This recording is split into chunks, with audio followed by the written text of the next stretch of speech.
Hey YouTube, welcome to another episode of News in 2 Minutes, bringing you the news that you need to know every day. Let's begin. In the second attack in 3 days, gunmen firing rocket-propelled grenades and other heavy weaponry have attacked and set fire to between 10 and 20 oil tankers as well as supply trucks in southwest Pakistan, causing a massive fire and logistically wounding key supply lines that were said to be en route to NATO troops fighting in nearby Afghanistan. Pro-Taliban militants are said to be angry at a Pakistani deal with the United States that allows NATO troop convoys to travel into Afghanistan until the end of 2015, and the unrelenting wave of drone attacks within the country. China, fearful that the country will be forced to create another large bailout program amid the realization that government debts may never be repaid, has demanded that central banks within the country begin looking for private capital to fuel a seemingly never-ending economic slowdown.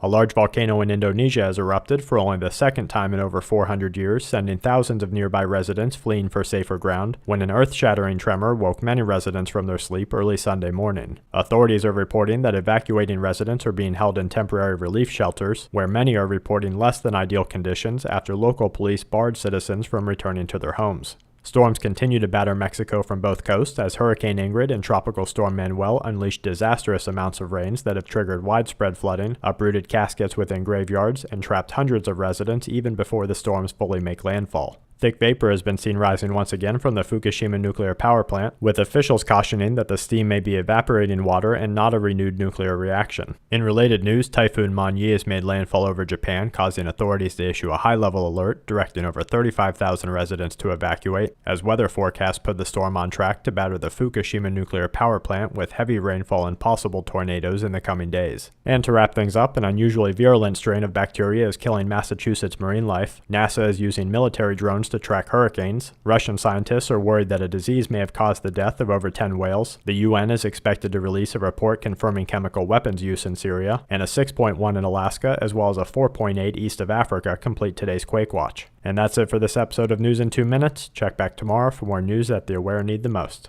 This week's News in 2 Minutes is brought to you by GoBerkey.com. Remove fluoride, lead, giardia, and other viruses with a high-quality Berkey filter today. And SQMetals.com for all your precious metal needs.